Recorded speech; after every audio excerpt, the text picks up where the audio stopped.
Hello students, a very good morning to all of you. I hope all of you are fine at your home and doing your studies regularly. So students, in our previous video we will discuss the NCERT question answer of lesson 2, people as resource, and in today's class we will continue the NCERT question. So next question is, what part does health play in individual's working life? Means एक individual की working life में health है वो कौन सा role play करता है, कितना उसका पार्ट होता है, क्या इंपॉर्टेंस होती है हेल्थ की हमारी वर्किंग लाइफ में. So the health of an individual help him to realize his potential and also gives him the ability to fight illness. So एक इंडिविजुअल पर्सन की जो हेल्थ है वो उसको रियलाइज कराती है कि उसमें कितना पोटेंशियल है, कितना वो काम कर सकता है, एंड उसको एबिलिटी भी मिलती है इलनेस के अगेंस्ट में फाइट की. मीन्स एक तो वो ज़्यादा बीमार नहीं रहेगा, दूसरा उसका जो वर्क करने की कैपेसिटी है वो ज़्यादा रहेगी. An unhealthy individual is a liability to his place of work. जबकि एक अनहेल्दी इंडिविजुअल होता है वो अपने वर्किंग प्लेस पे एक लाइबिलिटी, बोझ की तरह होता है. The health of a person is directly related to his efficiency.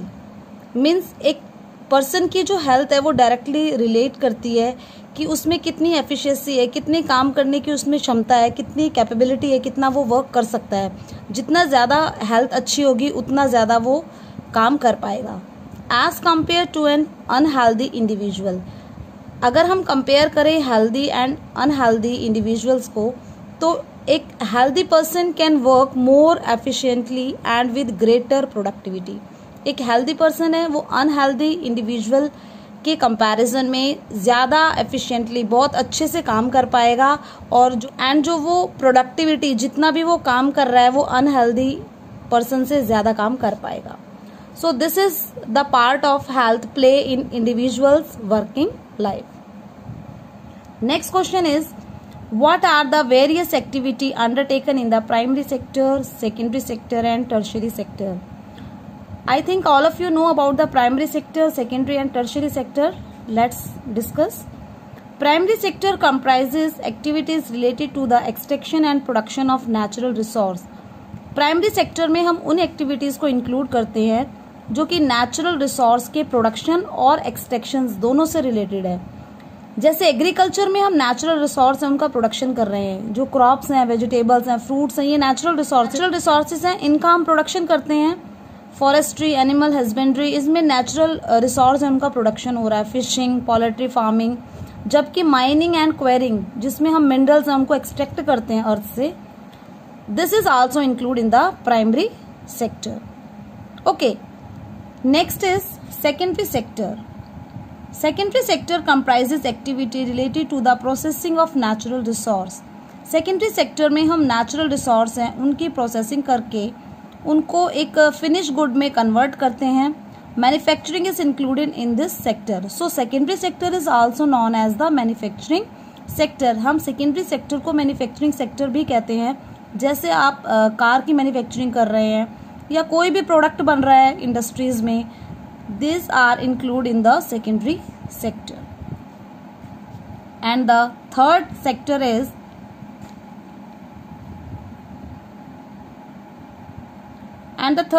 is tertiary sector. It comprises activity that provide support to the primary and secondary sector. इस tertiary sector में goods का production नहीं होता है, ये primary sector और secondary sector को help करता है, support करता है. क्या करके? वेरियस सर्विसेज प्रोवाइड करता है. Trade, transport, communication, banking, education, health, tourism, insurance, ये कुछ एग्जाम्पल हैं. इन सभी एक्टिविटीज में सर्विसेज प्रोवाइड करी जाती है. Those support to the primary and secondary sector. So primary sector and secondary sector के डेवलप करने के लिए टर्शियरी सेक्टर होना बहुत ज्यादा जरूरी है. Okay. Next question is, what is the difference between economic activity and non-economic activity? So two type की activities यहाँ पर हम discuss करेंगे. First one is economic activity and second one is non-economic activity. Activities that add value to the national income are called the economic activities. Economic activities वो activities है जिनको हम national income में add करते हैं, जिन productions को। These have two parts, इनके 2 parts में हम इनको क्लासिफाई करते हैं। First one is market activities, इसमें प्रोडक्शन फॉर पे और प्रॉफिट, इसमें जो प्रोडक्शन होता है वो प्रॉफिट गेन करने के लिए होता है। एंड नॉन मार्केट एक्टिविटीज में जो प्रोडक्शन हो रहा है वो सेल्फ कंजप्शन के लिए होता है। Okay, so these are the economic activities, इनके 2 पार्ट है। Market activity, the activities that are for pay और प्रॉफिट, जो पे और प्रॉफिट के लिए हो रही है वो मार्केट एक्टिविटी है, मार्केट में सेल करने के लिए, जबकि जो सेल्फ कंजप्शन के लिए वो नॉन मार्केट एक्टिविटीज है। Non economic activities are the ones that do not add to the national income. Non economic activities को हम नेशनल इनकम में ऐड नहीं करते हैं। जैसे एग्जाम्पल है एंड इंडिविजुअल परफॉर्मिंग डोमेस्टिक चॉरसेस, जो भी काम हम अपने घर पर कर रहे हैं, या डॉक्टर है वो घर पर कोई फैमिली मेंबर है उसको देख रहा है, उसमें वो कोई भी फी चार्ज नहीं करेगा, that is the non economic activity.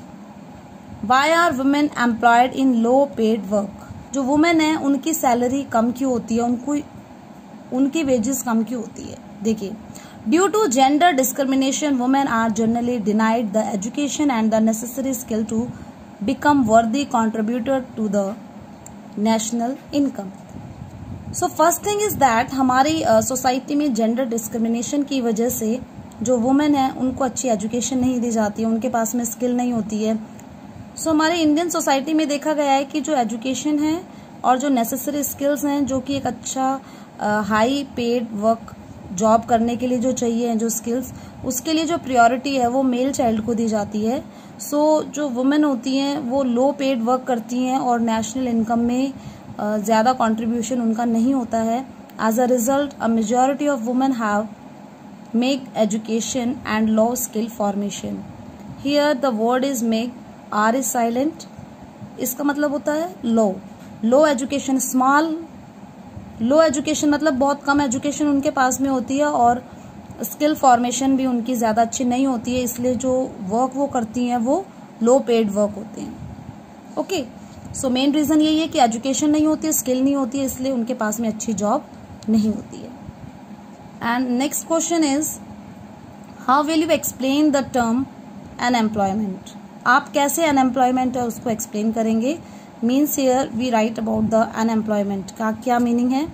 Unemployment is a situation in which people who are able to willing to work at the going wages cannot find jobs।